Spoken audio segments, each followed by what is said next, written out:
అందరికీ నమస్కారం. ఈరోజు మనము నూతన తెలుగు పాఠ్యపుస్తకంలో 3వ పాఠమైనటువంటి శతక మాధుర్యం పాఠం గురించి తెలుసుకుందాం. ఈ శతక మాధుర్యం రాసినటువంటి కవులు ఎవరంటే వివిధ శతక కవులు రాశారు. శతక మాధుర్యం అంటే అర్థం ఏమంటే, శతకం అంటే ఒక 100 గాని 108 పద్యాలతో కూడినటువంటి రచననే మనం శతకం అంటాం. మాధుర్యం అంటే గొప్ప అనుభూతి అని అర్థం. ఇక్కడ శతక మాధుర్యం వివిధ శతక కవులు రాశారు. ముందుగా చదవండి, ఆలోచించి చెప్పండి గురించి తెలుసుకుందాం. ఇందులో ఒక పద్యం ఇచ్చినారు,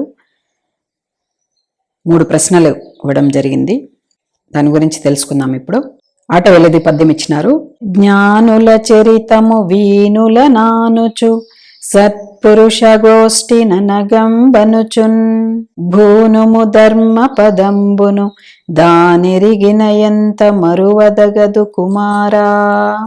జ్ఞానుల చరితము వీనుల నానుచు సత్పురుష గోష్ఠి ననగంబనుచున్ భూనుము ధర్మ పదంబును దానెరిగిన ఎంత మరువదగదు కుమారా.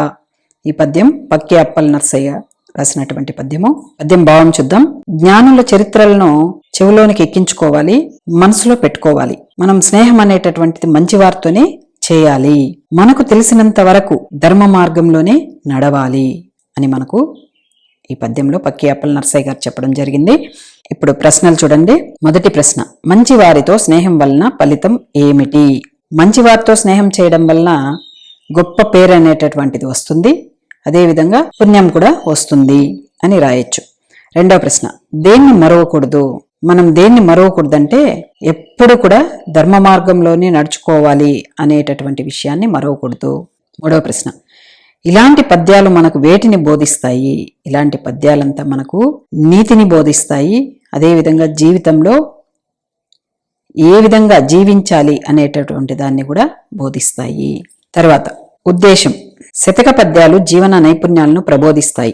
ఈ పద్యాల ద్వారా విద్యార్థులను ఉత్తమ పౌరులుగా, లోకజ్ఞానం కలవారిగా తీర్చిదిద్ది వారిలో నైతిక విలువలు పెంపొందింపజేయడమే ఈ పాఠం ఉద్దేశము. నైతిక విలువలు అంటే ఇక్కడ ఏమంటే మోరల్ వాల్యూస్ అమ్మా. విద్యార్థుల్లో మోరల్ వాల్యూస్ పెంచడమే ఈ పాఠం యొక్క ఉద్దేశం అని ఇక్కడ కవి చెప్పడం జరిగింది. తర్వాత కవుల పరిచయాలున్నాయి. ఇక్కడ మనకు వివిధ శతక కవులు ఈ పాఠం రాసినటువంటి వారు కాబట్టి ఒక్కొక్క పద్యాన్ని ఒక్కొక్క కవి రాయడం జరిగింది. ఆ రాసినటువంటి ప్రతి ఒక్క కవి గురించి మనం ఇప్పుడు తెలుసుకుందాం. మొదటి పద్యము మారద వెంకయ్య రాయడం జరిగింది. భాస్కర అనేటటువంటి మకుటంతో రాశారు. మారద వెంకయ్య క్రీస్తు శకం 1550 నుంచి 1600 మధ్యకాలంలో ఉన్నటువంటి వ్యక్తి. ఈయన ఏ శతకం రచించారంటే భాస్కర శతకం రచించినారు. ఈ శతకం ఉదాహరణ పూర్వకమైనటువంటి నీతి బోధలతో కొనసాగుతుంది. ఇది తెలుగులో వచ్చిన మొదటి దృష్టాంత శతకం. ఇక్కడ దృష్టాంతం అంటే అర్థం ఏమంటే ఉదాహరణ. మీకు అలంకారాల్లో కూడా వస్తుంది దృష్టాంత అలంకారం అనేటటువంటిది. కాబట్టి ఇక్కడ దృష్టాంతం అంటే ఉదాహరణ. రెండవ పద్యం దుర్జటి రాయడం జరిగింది. దుర్జటి 16వ శతాబ్దానికి చెందినవారు. శ్రీకృష్ణదేవరాయల అష్టదిగ్గజ కవులలో దుర్జటి ఒకరు. దుర్జటి రచనలు ఏమి అంటే శ్రీకాళహస్తీశ్వర శతకం, శ్రీకాళహస్తి మహత్యం, ఇవి ఆయన యొక్క రచనలు. ఈయన 16వ శతాబ్దంలో ఉన్నటువంటి కవి. కృష్ణదేవరాయలు వచ్చి 16వ శతాబ్దంలో అష్టదిగ్గజ కవులను పెంచి పోషించడం జరిగింది. ఆ అష్టదిగ్గజ కవుల్లో ఒక్కరే దుర్జటి. ఇప్పుడు మీకు ఆ అష్టదిగ్గజ కవులు పేర్లు చెప్తాను.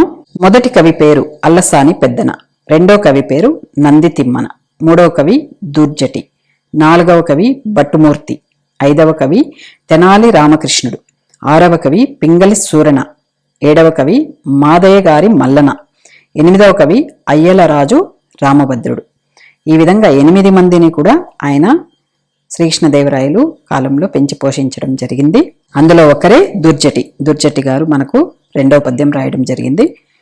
ఇక మూడవ పద్యం రాసినటువంటి కవి పోతులూరి వీరబ్రహ్మేంద్ర స్వామి.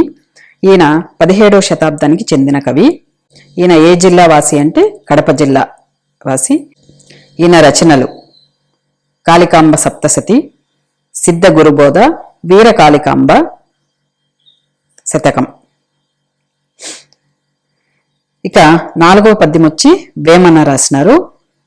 వేమన క్రీస్తు శకము 1652 నుంచి 1730 మధ్య కాలానికి చెందినటువంటి కవి. ఈయన్ని 17వ శతాబ్దపు కవిని రాయొచ్చు. ఈయన శ్రీ సత్యసాయి జిల్లా కటారుపల్లిలో సిద్ధి పొందారు. విశ్వదాభిరామ వింద్రవేమ అనే మకుటంతో ఆటవెలది ఛందస్సులో పద్యాలను రచించారు.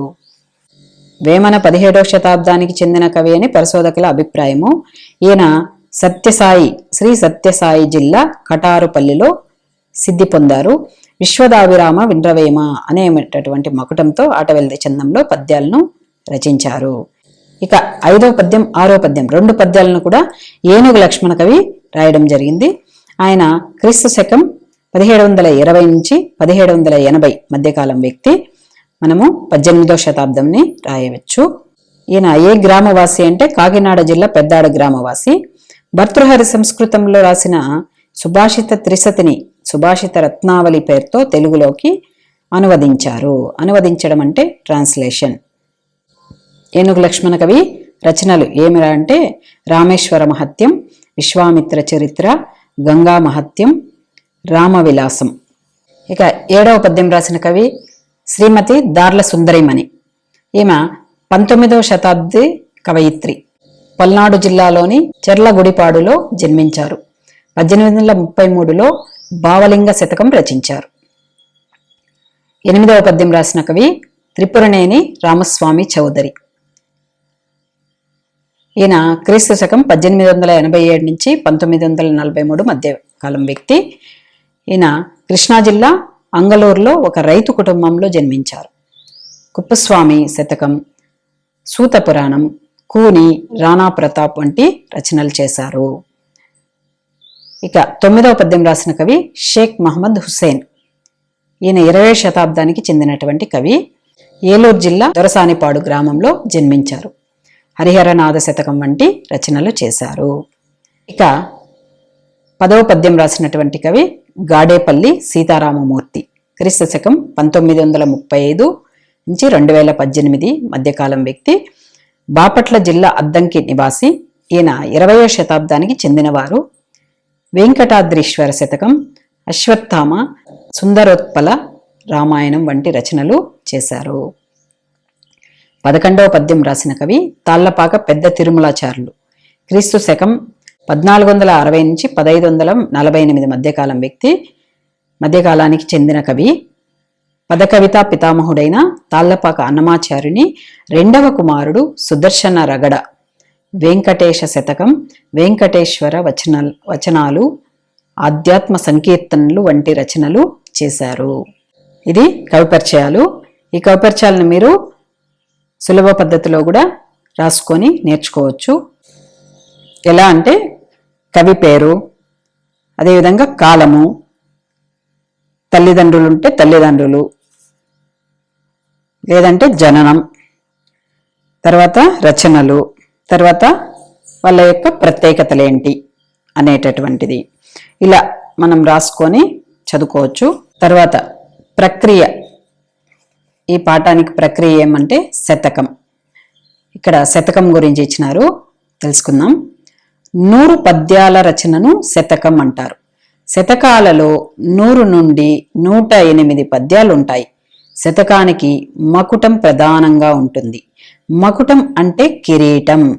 ఇది శతక పద్యాల్లో ప్రతి పద్యం చివర ఉంటుంది. ఇది పదంగా గాని, అర్థపాదంగా గాని, పాదంగా గాని, పాదద్వయంగా గాని ఉండవచ్చు.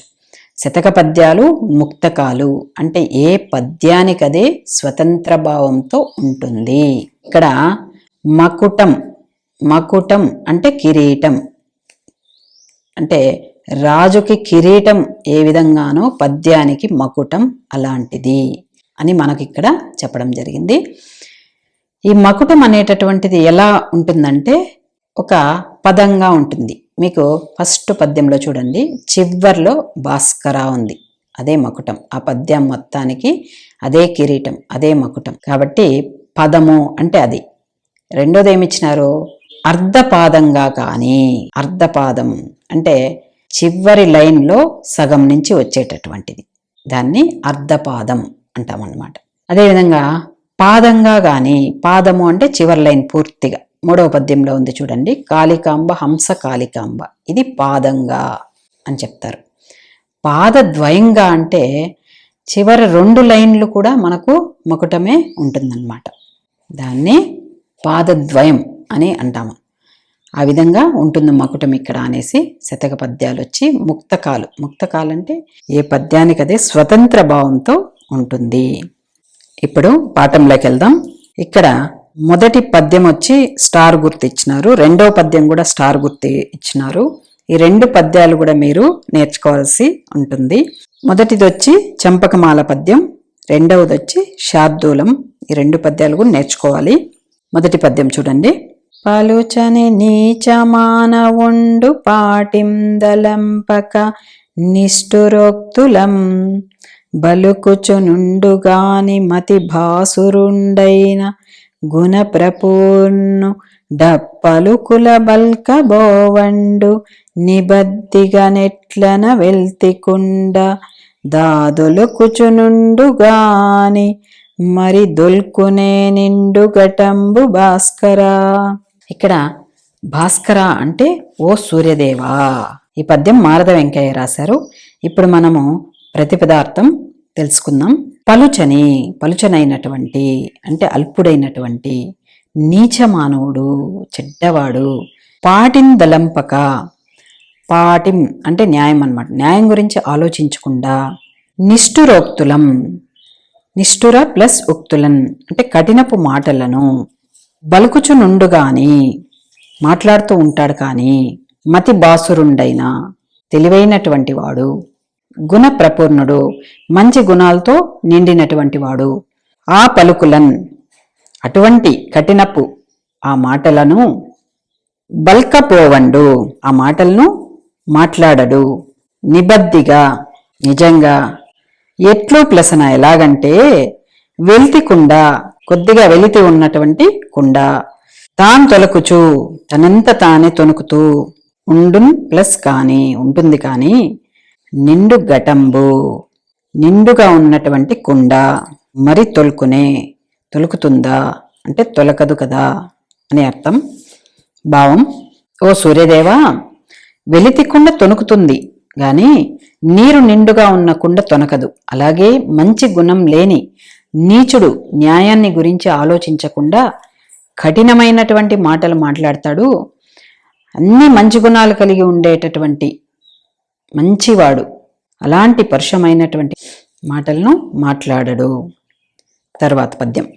లేవో గానల గంధమూల ఫలముల్, లేవో గుహల్ తోయముల్, లేవో ఏరుల బల్ల వాస్తరణముల్, లేవో సదాయాత్మలో, లేవో నీవు విరక్తులన్ననుపజాలింబొంది భూపాలురన్, సేవల్ సేయంగ బోధురేలుకో జనుల్ శ్రీకాళహస్తీశ్వర.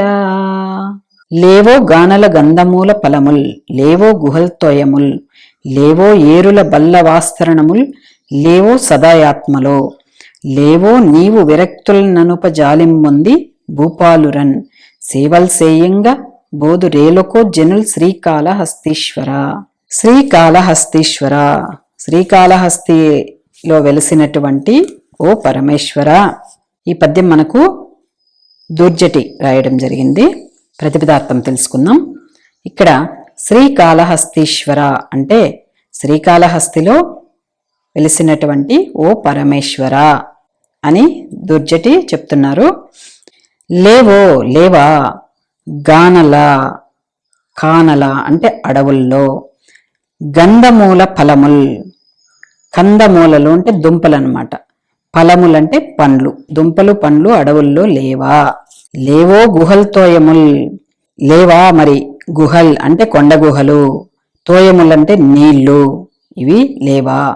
లేవో ఏరుల, ఏర్లు అంటే నదులు అన్నమాట, నదులు లేవా అని. బల్ల వాస్తరణముల్, పల్లవ ప్లస్ ఆస్తరణముల్ పరుచుకున్నటువంటి చిగుళ్ళు, చిగుళ్ళు ఉన్నాయి కదా. లేవో సదాయాత్మలో, లేవా సదా ఎల్లప్పుడూ ఆత్మలో అందరి మనసుల్లో లేవో అంటే నీవు ఉన్నావు కదయ్యా అని, లేవో నీవు నీవు ఓ శివయ్య అని అర్థం. అక్కడ నీవు అంటే శివయ్య విరక్తులను అంటే సన్యాసులను ననుపజాలింపొంది బ్రతికించగలవాడివై, భూపాలురన్ భూపాలురు అంటే రాజులు, రాజులకు సేవలు చేయంగబోదో సేవలు చేయడానికి పోదో పోతున్నారు, రేలుకో ఎందుకో ఎందుకో జనులు ప్రజలు శ్రీకాళహస్తీశ్వర. భావం ఈ పద్యంలో దుర్జటి మనకేం చెప్తున్నా అంటే, ఓ శ్రీకాళహస్తిలో వెలిసినటువంటి ఓ శివయ్య, అడవుల్లో తినుటకు కందమూల ఫలములు ఉన్నాయి కదా, అదేవిధంగా నివసించడానికి గుహలున్నాయి, త్రాగడానికి నదుల్లో నీరుంది, మనసులో నీవున్నావు అనే ధైర్యం కలవారందరికీ నీవు రక్షించి మోక్షాన్ని ఇస్తున్నావు. కానీ ఈ మానవులంతా కూడా రాజులకు దాసులై సేవించడానికి ఎందుకు తరలిపోతున్నారో అని మనకు దుర్జటి ఈ పద్యంలో చెప్పడం జరిగింది. తర్వాత పద్యం. సత్యశీల ధర్మ సంస్థాపనార్థమై యుగ యుగాల పుట్టువందుచుంద్రు సహజ శక్తి గలుగు సంస్కారులిలలోన కాళికాంబ హంస కాళికాంబ. సత్యశీల ధర్మ సంస్థాపనార్థమై యుగయుగాల పుట్టువందుచుంద్రు సహజశక్తి గలుగు సంస్కారులిలలోన కాళికాంబ హంస కాళికాంబ. ఈ పద్యం పోతులూరి వీరబ్రహ్మం గారు రాయడం జరిగింది. ప్రతిపదార్థం. కాళికాంబ హంస కాళికాంబ, పరమాత్మ స్వరూపినివైన ఓ కాళికామాత. సత్యం అంటే సత్యము, శీలం అంటే స్వభావం, ధర్మం అంటే ధర్మము, సంస్థాపనార్థమై సంస్థాపన ప్లస్ అర్థమై ఇవన్నీ కూడా నెలకొల్పడానికై యుగయుగాల చాలా కాలం నుండి పుట్టు వందుచుంద్రు జన్మ ఎత్తుతూనే ఉన్నారు, సహజమైనటువంటి శక్తి గలుగు శక్తి కలవారు, సంస్కారులిలలోన సంస్కారులు అంటే మంచి ప్రవర్తన కలిగిన వారు, ఇలలో ఈ భూమిలో, ఇలలోన అంటే భూమిలోన. భావం. ఓ కాళికాంబ, సత్యం శీలం ధర్మం అనే వాటిని తిరిగి స్థాపించడానికి ప్రతి యుగంలోనూ వివేకం విచక్షణ సహజ శక్తులు కలిగిన సంస్కారులు భూమిపై పుడుతూనే ఉంటారు. తర్వాత పద్యం. భూమిలోన బుట్టు భూసారమెల్లను తనువులోన బుట్టు తత్వమెల్ల శ్రమములోన బుట్టు సర్వంబు తానవును విశ్వదాభిరామ వినురవేమ. భూమిలోన పుట్టు భూసారమెల్లను తనువులోన బుట్టు తత్వమెల్ల శ్రమములోన బుట్టు సర్వంబు తానవును విశ్వదాభిరామ వినురవేమ. ఈ పద్యం వేమన రాయడం జరిగింది. ప్రతిపదార్థం. విశ్వద ప్లస్ అభిరామ, విశ్వదాభిరామ అంటే విశ్వ సృష్టి చేసినటువంటి అభిరామ అని అర్థం. వినురవేమ వినరావేమ. భూమిలోన బుట్టు భూమిలోనే పుడుతుంది, భూసారమెల్లను అంటే భూమి యొక్క బలమంతా కూడా, తనువులోన బుట్టు అంటే శరీరంలోనే పుడుతుంది, తత్వమెల్ల తత్వం అంటే జ్ఞానం అన్నమాట, జ్ఞానమంతా, శ్రమములోన బుట్టు అంటే మనం కష్టపడడంలోనే పుడుతుంది అని, సర్వంబు తానవును సర్వం అంటే మొత్తం అంతా కూడా తనకు తానే, తానవును అంటే తనకు తానే, విశ్వదాభిరామ వినురవేమ. భావం. ఓ వేమ, భూమి యొక్క శక్తి అంతా భూమి నుంచే పుడుతుంది, అలాగే జ్ఞానం శరీరం నుండే జనిస్తుంది, కష్టపడితేనే అన్ని సాధ్యం అవుతాయి, ప్రపంచం నుంచే చరాచర జీవకోటి అంతా జన్మిస్తుంది, శ్రమ నుంచే సర్వ సంపదలు వస్తాయి, శ్రమయే అన్నిటికీ మూలం అని మనకి ఈ పద్యంలో వేమన చెప్పారు. తర్వాత పద్యం. నీతి ప్రౌఢ విహారులైన నిపుణుల్ నిందింపని మెచ్చని ఖ్యాతిం చెందిన సంపదల్ నిలువని గాడంబుగా సాగని ఘాతం బప్పుడ పొందని నియతమై గాని యుగాంతంబునన్ నీతి శ్లాఘ్య పదంబు దప్పరుగదా నిత్యంబు ధీరోత్తముల్. నీతి ప్రౌఢ విహారులైన నిపుణులు నిందింపని మెచ్చని, ఖ్యాతిం చెందిన సంపదలు నిలువని గాఢంబుగా సాగని, ఘాతంబప్పుడ పొందని నియతమై గాని యుగాంతంబునన్ నీతి శ్లాఘ్య పదంబు దప్పరు గదా నిత్యంబు ధీరోత్తముల్. ఈ పద్యం మనకు ఏనుగు లక్ష్మణ కవి రాయడం జరిగింది. ప్రతిపదార్థం: నీతి ప్రౌఢ విహారులైన నిపుణులు నిందింపని మెచ్చని. నీతి ప్రౌఢ విహారులు ప్లస్ అయినా అంటే గొప్ప నీతిమంతులైనటువంటి, నిపుణులు నేర్పరులు, నిందింపని తిట్టని, మెచ్చని పొగడని, ఖ్యాతిం చెందని కీర్తిని పొందని, సంపదల్ వాళ్ళ యొక్క సంపదంతా, సంపదలు నిలువని ఉండని, గాఢంబుగా ఎక్కువగా, సాగని పోని, ఘాతంబు చెడును, అప్పుడే, పొందని కలగని, నియతమై గాని తప్పనటువంటిది కూడా జరగని, యుగాంతరంబునన్ యుగం పూర్తయ్యేటప్పుడు, నీతి శ్లాఘ్య పదంబు నీతి చేత పొగడబడినటువంటి స్థితిని, తప్పరు కదా విడిచిపెట్టరు కదా, నిత్యంబు ఎల్లప్పుడూ, ధీరోత్తముల్ గొప్పవారు ధైర్యం కలిగినటువంటి వారు అని కూడా రాయొచ్చు. భావం: ఇక్కడ ఈ పద్యంలో మనకు ఏనుగు లక్ష్మణ కవి నీతిని గురించి, మంచివారి గురించి, గొప్పవారి గురించి చెప్పడం జరిగింది. నీతివేత్తలు పొగిడిన, నిందించిన, సంపదలు నిలిచిన, పోయిన, మరణం అప్పుడే వచ్చినా లేదా ఎప్పుడో ప్రళయకాలంలో కలిగిన ధీరులు మాత్రము ఏం చేస్తారంటే న్యాయ మార్గాన్ని దాటి ఒక్క అడుగైనా కూడా ముందుకు వేయరు అని మనకి ఈ పద్యంలో చెప్పారు. ఏమన్నా జరగని వాళ్ళు న్యాయ మార్గంలోనే వెళ్తారు, అంతేగాని న్యాయ మార్గాన్ని వదిలిపెట్టరు అని మనకి ఈ పద్యంలో ఏనుగు లక్ష్మణ కవి చెప్పడం జరిగింది. తర్వాత పద్యం: తెలివి యొకింతలేని ఎడ దృప్తుండ నైకరిభంగి సర్వమున్ దెలిసితి నంచు గర్వితమతిన్ విహరించితి దొల్లి ఇప్పు డుజ్వలమతులైన పండితుల సన్నిధి ఎంచుక బోధశాలినై తెలియని వాడనై మెలంగితి గతమయ్య నితాంత గర్వమున్. ఈ పద్యం కూడా మనకు ఏనుగు లక్ష్మణ కవి రాసినటువంటి పద్యమే. ప్రతిపదార్థం చూద్దాం.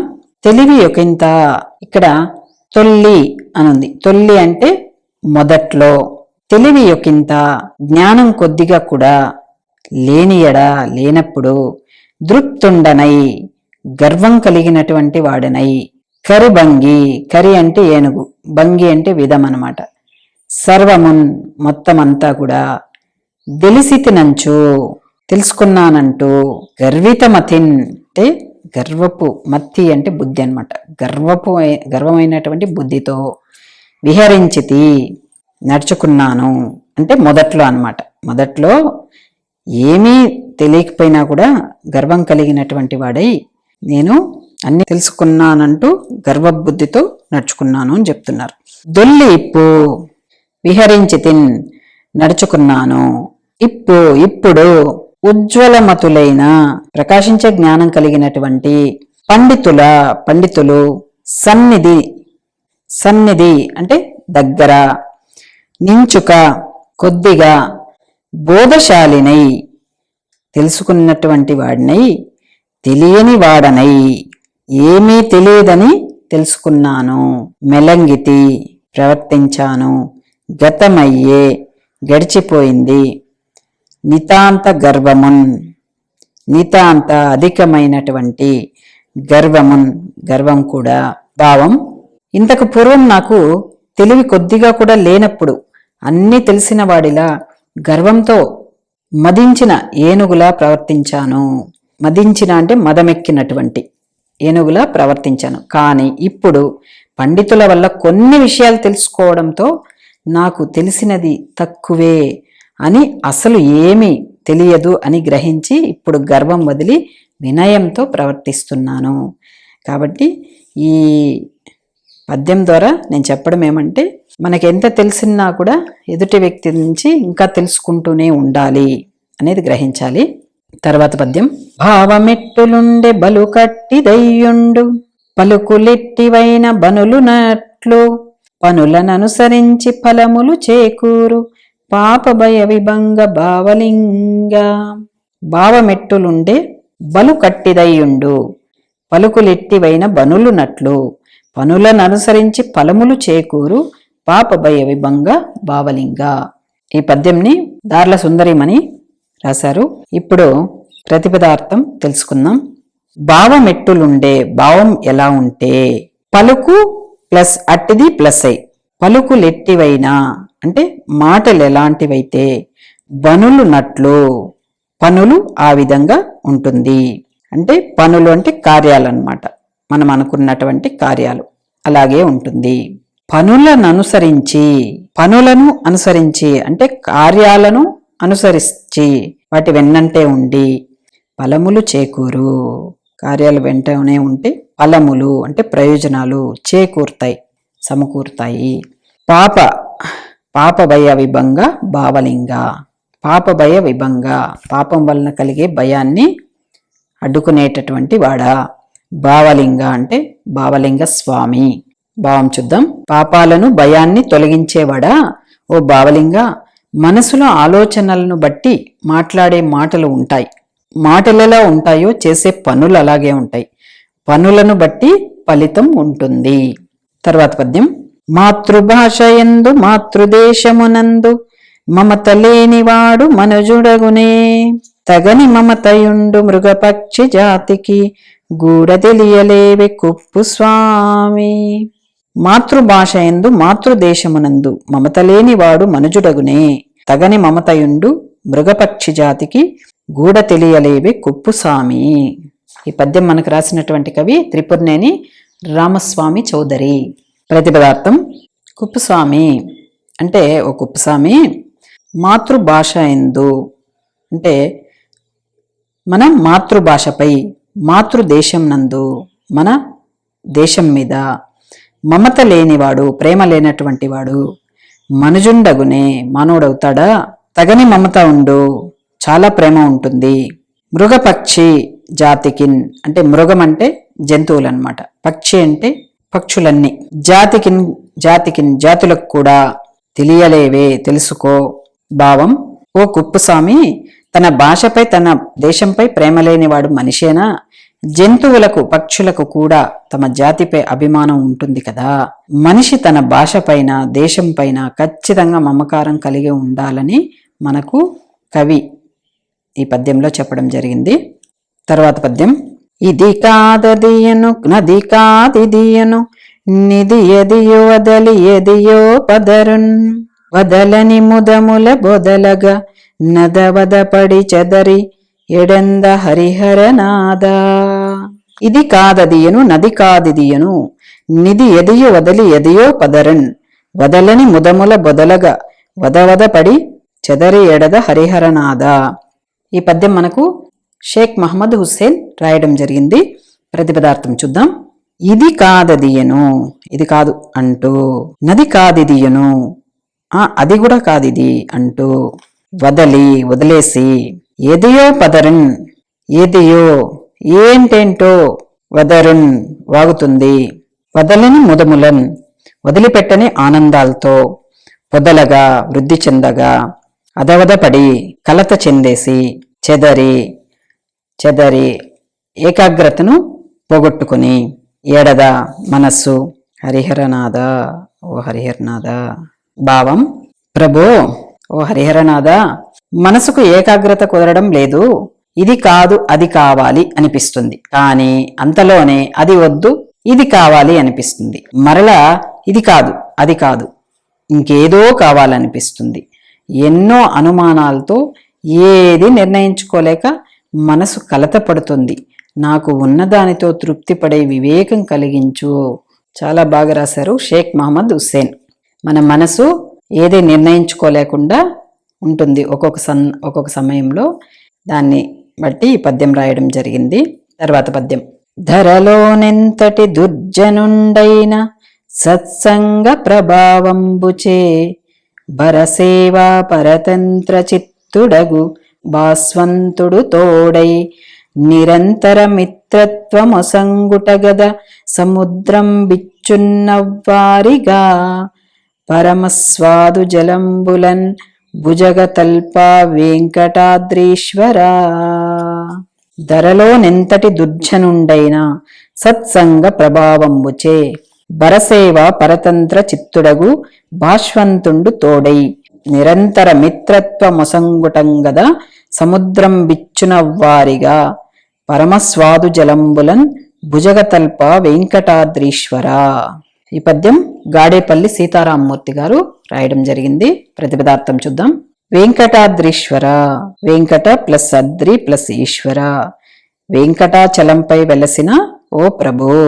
ధరలో, ధరలోనెంతటి, ఈ భూమి మీద ఎంతైనా, దుర్జనుండైనా, దుర్జనుడు అంటే చెడ్డవాడైనా, సత్సంగ ప్రభావంబుచే మంచివారి స్నేహం ప్రభావం వలన, పరసేవ ఇతరులకు సేవ చేయడం వలన, పరతంత్ర ఇతరులకు ఆధీనమైనటువంటి, చిత్తుడగు మనస్సు కలవాడవుతాడు. ఎలాగంటే భాష్వంతుండు తోడై, సూర్యుడు సహాయుడై, నిరంతర మిత్రత్వంబు, నిరంతరం అంటే ఎల్లప్పుడూ, మిత్రత్వంబు స్నేహ స్వభావంతో, వసంగుటం ప్లస్ కదా ఇవ్వడం వలన కదా, సముద్రంబు సాగరము అవ్వారిగా ఇచ్చును అధికంగా ఇస్తుంది, పరమస్వాదు జలంబులన్ మంచి నీటిని, భుజగతల్ప సర్పం పాన్పుగా కలవాడా, వెంకటాద్రీశ్వర వెంకటాచలంపై వెలసిన ప్రభు. భావం: ఓ వెంకటాద్రీశ్వర, ఈ లోకంలో ఎంత చెడ్డవాడైనా సజ్జనుల సాంగత్యంతో ఇతరులకు సేవ చేయాలని ఆలోచిస్తాడు. అది ఎలాగంటే సూర్యుని యొక్క నిరంతర స్నేహం వల్ల సముద్రం మనకు మబ్బుల ద్వారా తీయని జలాలను అందిస్తుంది కదా. తర్వాత పద్యం.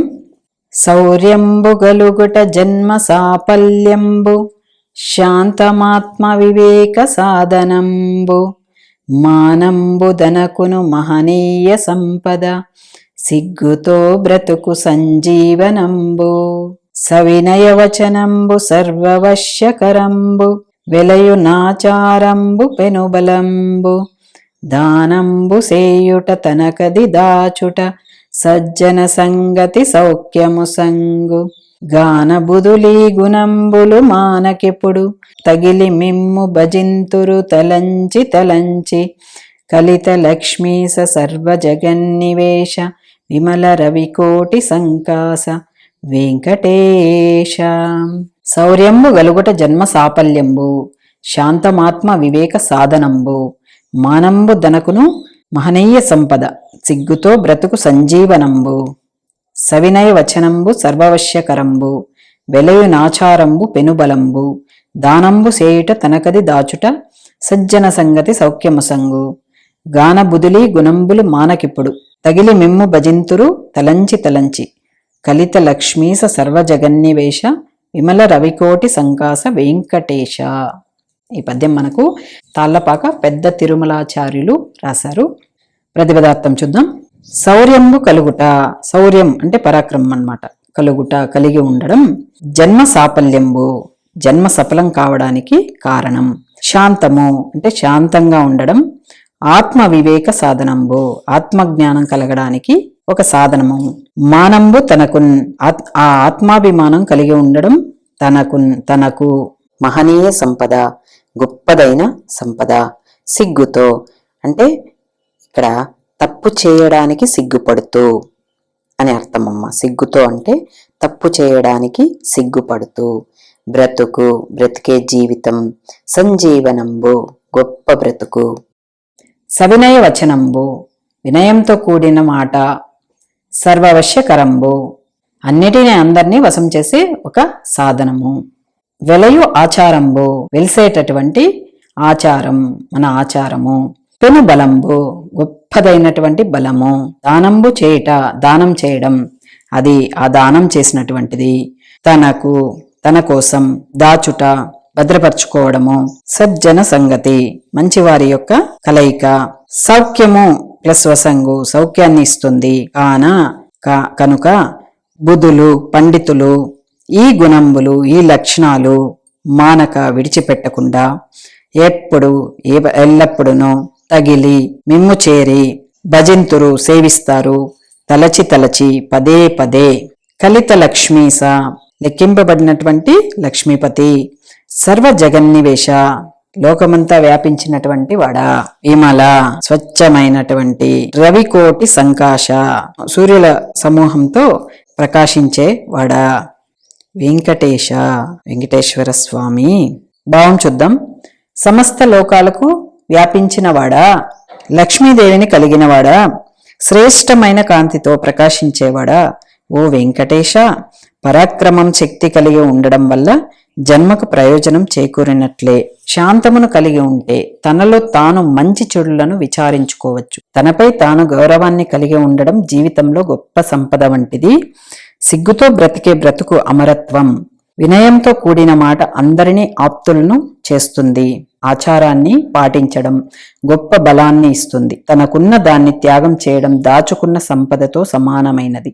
మంచి వారితో కలిసి మాట్లాడటం నిజమైన సుఖం. విద్యావంతులు ఈ గుణాలను వదిలిపెట్టరు. ఎల్లప్పుడూ భగవంతుణ్ణి భక్తితో సేవిస్తూ ఉంటారు. ఇంతటితో ఈ పాఠం పూర్తయింది. ఈ వీడియో కనుక మీకు నచ్చినట్లయితే మీ ఫ్రెండ్స్కి షేర్ చేయండి, అలాగే లైక్ చేయండి, సబ్స్క్రైబ్ చేయండి. Thank you.